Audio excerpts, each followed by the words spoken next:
Okay, here we go. Well, I recently did an update to the haplogroup designations, and that was that the Israelite tribe of Asher is they're the ones with the I2 Y chromosome. Now, I was a little bit rushed or hurried or haphazard, so I wanted to go through and explain a little bit of my reasoning, and it might seem a little excessive, but there is a little bit of reason behind it. So, without waiting too much, let's go ahead and go check this out. We'll do a little screen share here. I'll put myself in the corner over here, put this over here. Okay. So, let's just go ahead and go to, let me see, the I1. Well,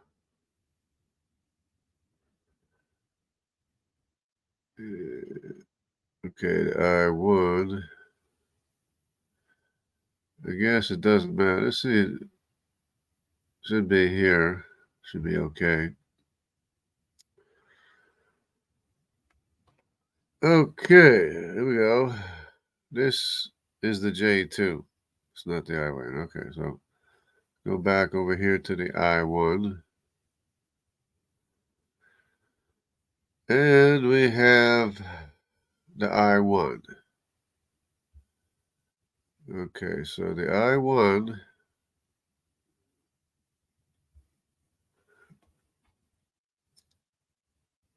is in this area. Now, this would be my designation for the I1 is the tribe of Dan.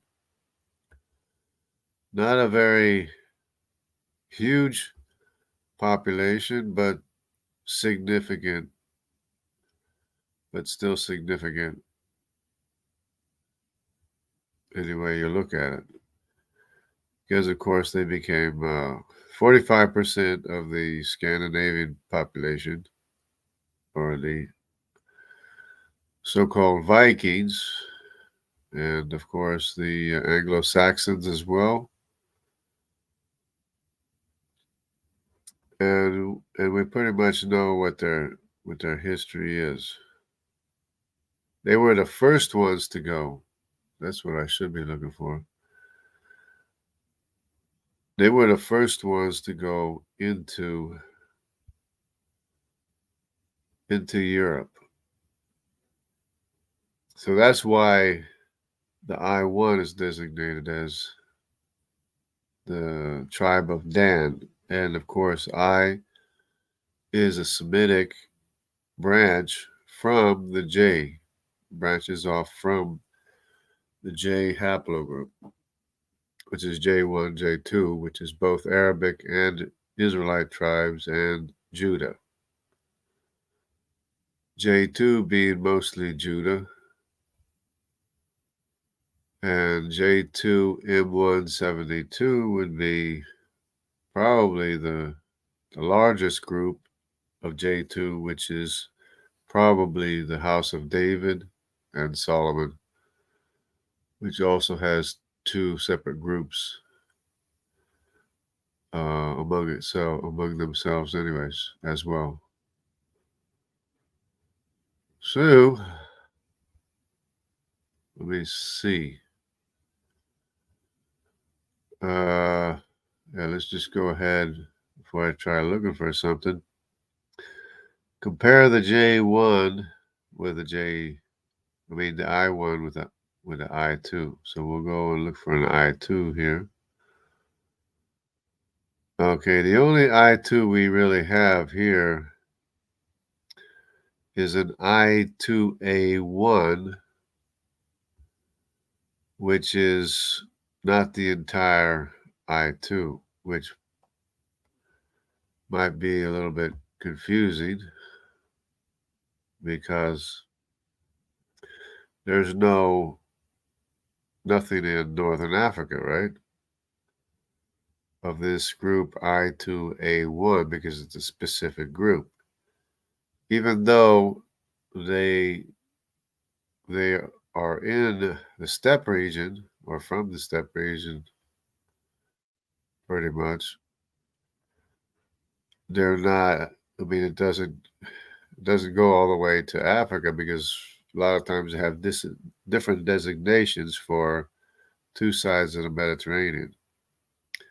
Like they got the E1V12 in Egypt and the E1V13 in Greece, but it's really basically the same group, only divided in two. So the same thing's probably true here in Northern Africa because as the story goes, Asher, of course, came from this area in the steppe region, of course, in Russia, and what is now Ukraine, and went into this area here. But they were very active and larger than the Danite tribe, and they had, of course, migrations all over Europe, Scandinavia as well, and as well Scotland, Ireland, and England, but also the Northern Africa. How we can know this, we have to go back and look at the entire picture of I1. If we look at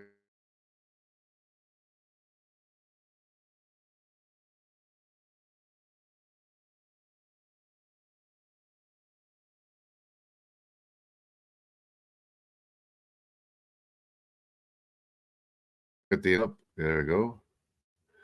So we already know what I1 looks like. It's confined mostly to Scandinavia and northern Germany and England and such. The area of the Anglo-Saxons, Vikings, and the British Isles. Now, when you add to it the entire group, which would be I2, now we do have what the PhD doctor was talking about, that they invaded Northern Africa, or they had groups in especially Carthage, right here. This is especially Carthage in Northern Africa. So it's a dead ringer for the tribe of Asher, because that's exactly their movements, or the movements of what were called the Vandals. And of course, the movement of the Vandals is not related to the movements of the Danite tribe. Because of course the Danite tribe was earlier, and then the I2, which I can show in a YouTube video. If I go and look up I1, see, I1 haplogroup.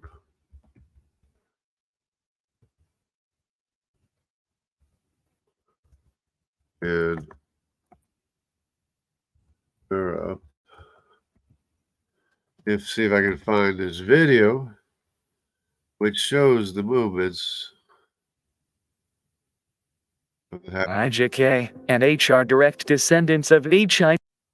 Okay. In the last episode, we investigated the origin of Y-DNA haplogroup I. I think there's a number of them. This is the one I wanted. The GeoNomad. 5,000 years ago were mapped. So this is the one I wanted to show, the movements of the eye in Europe. In the last video, we looked into the area where Neanderthals lived in their lives. We also looked at the Y chromosome DNA haplogroups of the first Europeans to enter their territory. First Europeans, here we go. 100,000 years ago, descendants of Y chromosomal C DNA is haplogroup the CT fled Syrian Africa to form a descendants of population Nimrod. in West Asia with haplogroup CF 75,000 years ago. and a group with the C gene, a direct descendant of it, settled in Southwest Asia 53,000 years ago. And some of them arrived in Europe 45,000 years ago, while others migrate to Asia. This is trying to Haplogroup connect C, the who Hamitic moved to group Europe, with had a the darker skin Semitic color group. than the current Europeans. Their appearance was intermediate between African and Asian. Hamitic group. The first Europeans lived on the same Mongolians. land for about 10,000 years, sharing resources. Wow, I don't even see For more this information on this, please refer to the card linked in the upper right corner. In this video, we share the genetic information of all modern humans who lived up to 9,000 years ago, as well as when they lived together with Neanderthals. The location of excavated remains, where genetic analysis was performed, is displayed on a map, along with genetic information. Y chromosome DNA as well as mitochondrial DNA are represented together. Okay, well, sorry about that. This is not the I. This is early European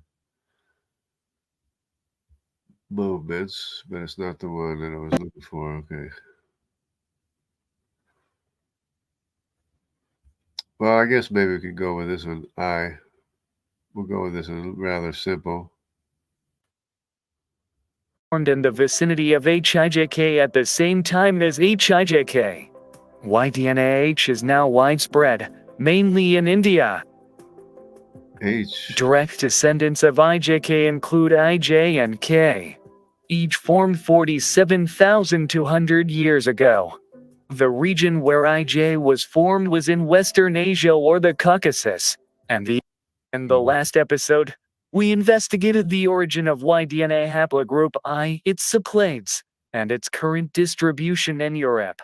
In this video, we will map the discovery point of haplogroup I among the remains of ancient cultures that existed in Europe and the same period. Okay, well, I'll try this one here, see what happens here. Okay. So, Gretvian culture began about 33,000 years ago and lasted until 21,000. The Gravetians lived in a similar area around the same time as the later Ignatians, who mainly carried the Y-DNA haplogroup C. The group with Y-DNA haplogroup I was found to have a strong relationship with the spread of the early Gravetian culture as a result of this study.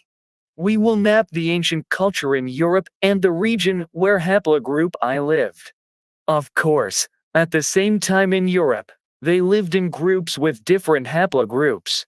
We will introduce them again when we produce episodes by era.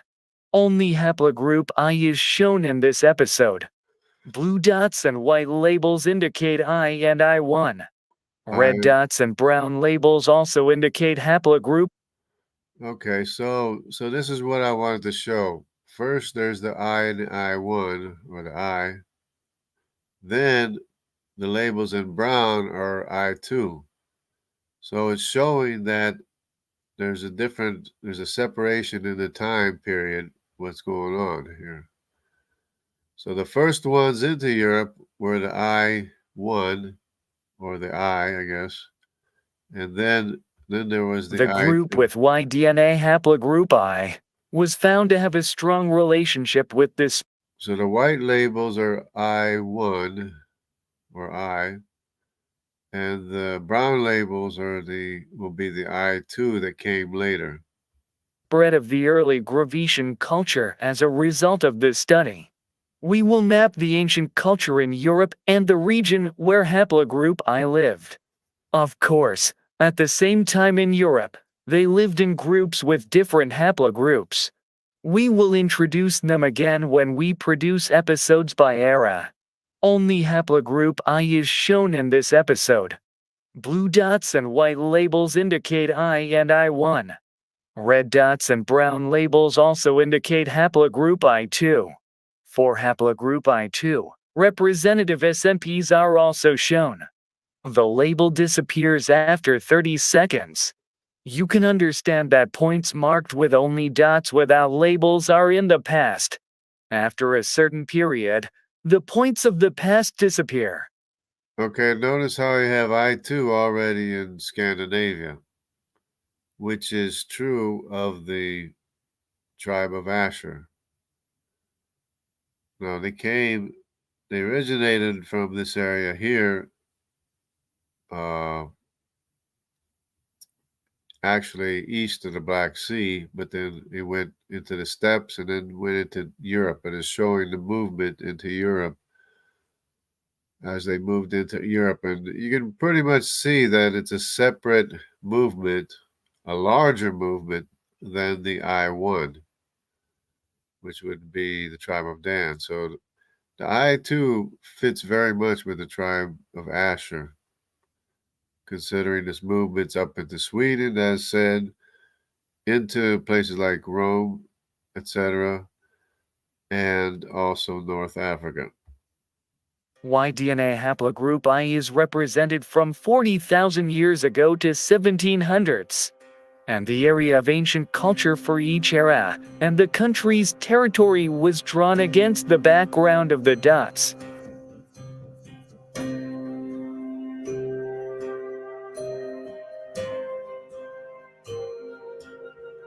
Of course, these ages are way, way off, but it does show a progression and actually a separation between I-1 and I-2, which is the reason why I couldn't fully accept that all of I was the tribe of Dan. It just didn't make any sense. So turns out that I-2 is a tribe of Asher, which we don't hear much about, but that was very significant, even more significant in Europe than the tribe of Dan.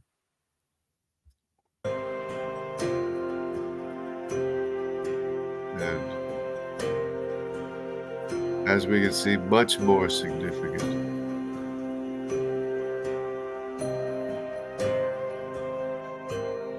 Okay, here's the steppe region. Up here in Russia, the steppe region. Well, actually, what did I say? Sweden. Now it's up in Scandinavia. That's England, southern England, or southern British Isles. So here we have it up in Scandinavia as well. So you can see, basically, you can see that I-2 is much more prevalent than I-1, which makes a lot of sense.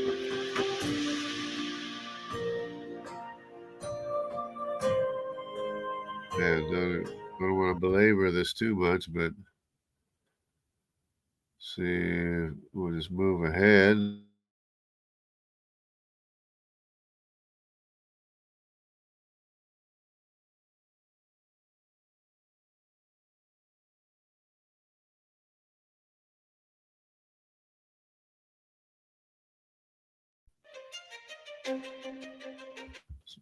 It's more I-1 in the area.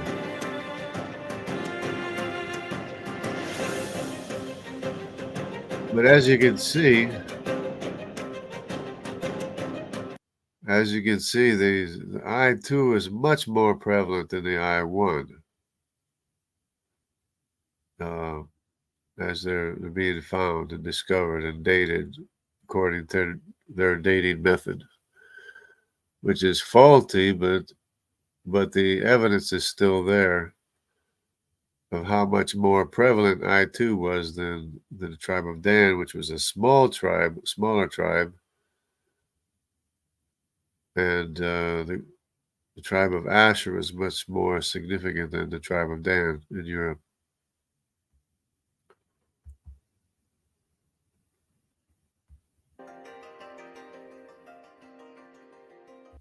Anyways, I guess we get the point, right?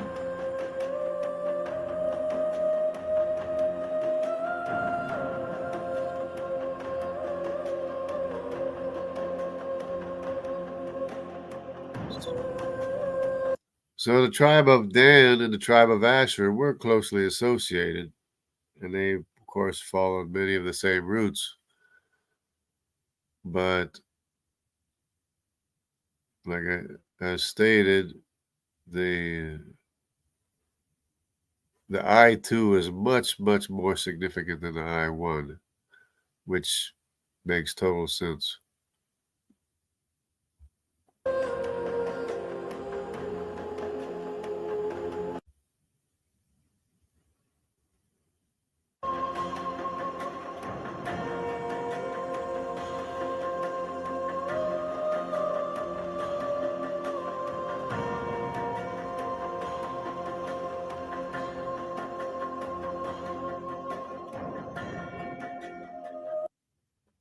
And here's a finding of I2 in the Levant, which is like not too far from Tyre and Sidon, the Phoenicians right there, basically, which was the springboard for both Dan and Asher, or the descendants of Dan and Asher, to go into Europe. Okay, we got, let's see, maybe we will get North Africa here in a little bit. See if we missed. No, get this.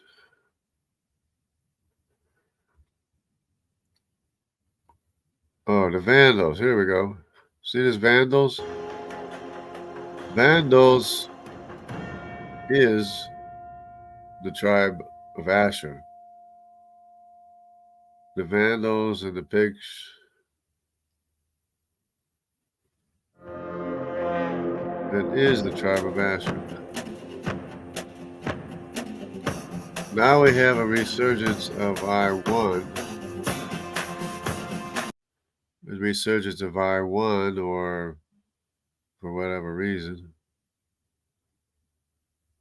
which were the first to get it moving to Europe, but then, and of course these dates aren't exactly correct anyways.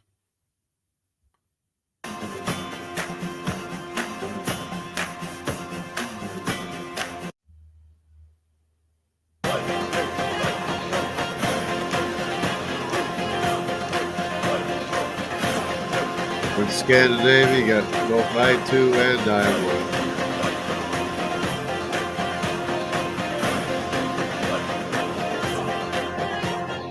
And that's what I want to show basically with this video.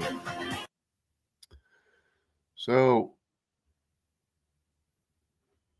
there's a lot more prevalence of I2 than I1. So let's see what we got here. We got Dana, we got reprove and rebuke, or rebuke and reprove. Shalom.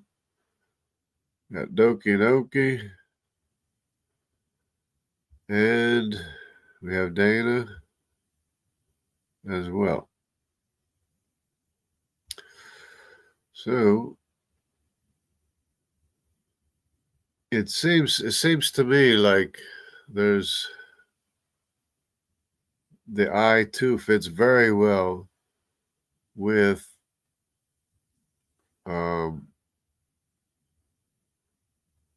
the tribe of Asher. From the description that we saw from the PhD in my previous video, describing the movements, all the same places. They went all the same places, including Northern Africa and Carthage, as you see here, where the so-called Vandals were. Of course, Vandals got a bad rap, but they weren't as brutal as some of the other tribes, for the record. But this is, of course, this is the entire that's I1 and I2. Of course, much more than just I1. Okay, so this is the area of Edinburgh up here. That's where I can trace my lineage back to. And but anyways, yeah, because when they were, everybody, well, the tribe of Dan kind of left voluntarily, and I guess the tribe of Asher did too. But when people were expelled, they were expelled to the north, and they either migrated farther north, which many did, or they went to the west, and also the east.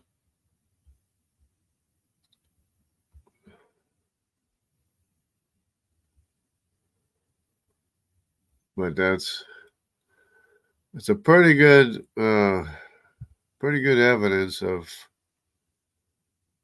I too being from the tribe of Asher. Now, whether or not it includes more tribes or not, I'm not sure. And I was looking at the J2 as well. What is J1? Of course, J1 can be either Arabic or Israelite because of the fact that the tribe of Levi, or the coinmodal haplotype, is J1. So this J1 can be either Israelite or Arabic. And of course, if you look at it, it goes down into Saudi Arabia as well, which is not shown right here.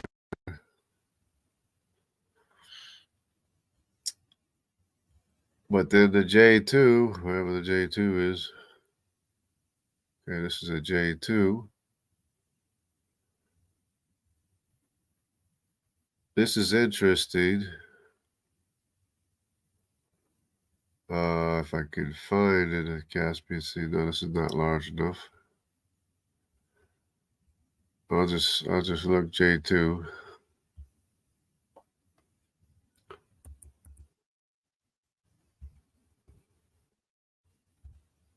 Okay. This one here is what I wanted. Distribution of J2. Now, as I said previously, this J2 is probably mostly the descendants of Judah. And of course, they're distributed far and wide because, like I said, when they were expelled to the north, and they went to the north, to the west, and to the east.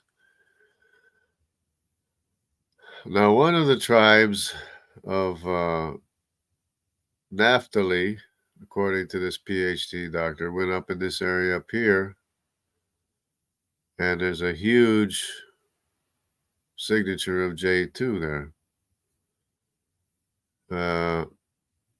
But of course, they go all the way into China, probably following the Silk Road.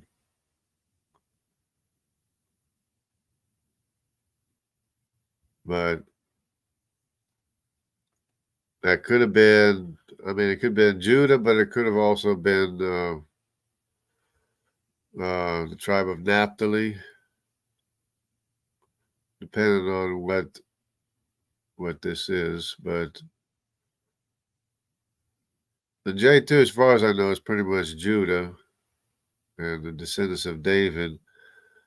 But I suppose it could also be other tribes as well.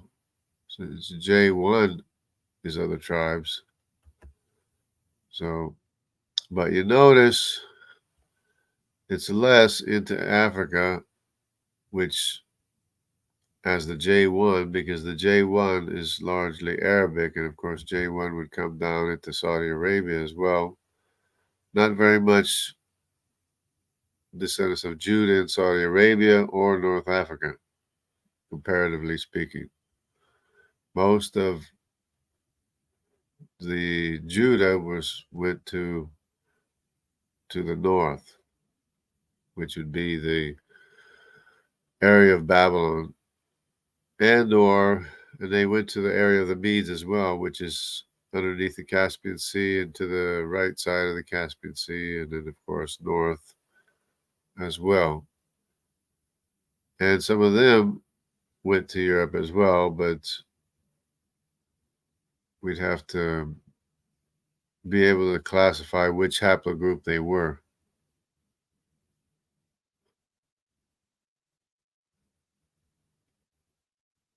At any rate, just thought it was interesting because there was another video where this PhD was talking about Naphtali in this area north of Iran.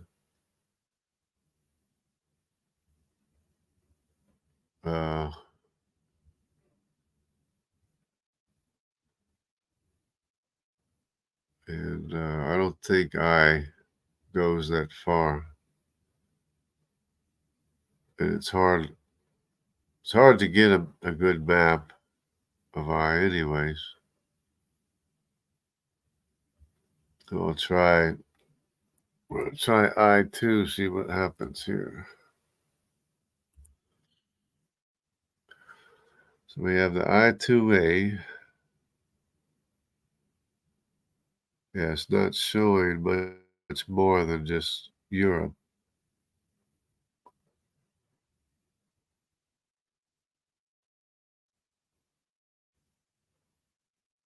Okay, but here is again I2. But it's only a small group of I2, which is I2A1.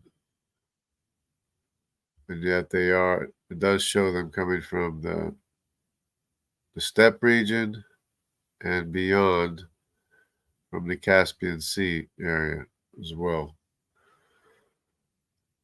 or above, north of the Caspian Sea.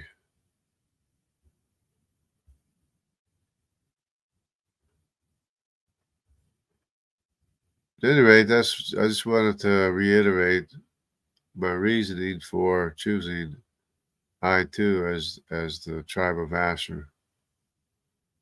Now there's a whole bunch of other tribes, supposedly going to Holland, supposedly going other places, but it's a little bit sketchy as far as the evidence is concerned, or especially DNA evidence, because you would have to find a Semitic Y haplogroup in those areas to verify those movements, or that they're, especially to say that they're still there, because this PhD teacher that of my previous video, she was saying that her basic message is like the lost tribes of Israel went into Europe and became Christians.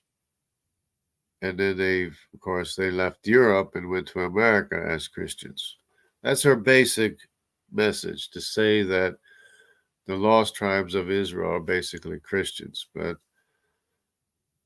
yes, if there were movements into Holland or Scandinavia or England, yes, the descendants would be of that tribe, but it's not a significant, amount of DNA from that tribe. But you could say they are descendants of that tribe. Even so, even if it's not very much of a relationship, if there's any relationship at all, they wouldn't exist without that tribe, right? They wouldn't even be there. It would be somebody else, some other people, right? But a lot of it's pretty, it's going off of the names and the changing of the names and the movements of the people and stuff like that. It's not really based in DNA. But the tribe of Asher was pretty impressive to me, in that it occupied this area of the steppe, which the Danite tribe did not, or does not occupy. And it occupied the area of North Africa, which the tribe of Dan has no history going into North Africa, whereas Asher does have a history of going into North Africa as the Vandals. And it's interesting that their DNA is still there. So there's DNA backing up the historical records of the Vandals and the Picts and as being from the tribe of Asher. According to my previous review of a video of this PhD that tracks the movements and names and places of the people. A lot of the other ones are a little bit more sketchy as to going to Holland and stuff, but I guess, yeah, you could say, yeah, they're of that tribe. because if it wasn't for that tribe, they wouldn't be those people. But the DNA evidence is not as traceable or as strong as, say, the group of I2 or the DNA evidence of I2, which is a Semitic, and not only Semitic, but it branches off from J, which is Abrahamic. So the evidence is pretty strong then, especially as it pertains to North Africa. Or you can show it going into North Africa if this thing will work. No, it's not working. Okay, but yes, even especially in the area of Carthage, you have I2, because this is I2, because it's not I1. Because I1 doesn't go into North Africa, so it has to be I2, even though it's not differentiating between I1 and I2. But it fits very well because of North Africa, because as we saw, Scandinavia and the steppe region where the tribe of Asher was, and of course, as the Vandals, where they went also into Rome and a whole bunch of places.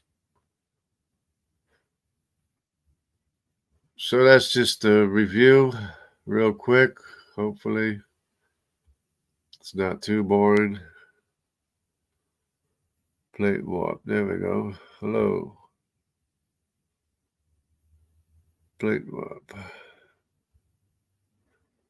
Okay, we are the descendants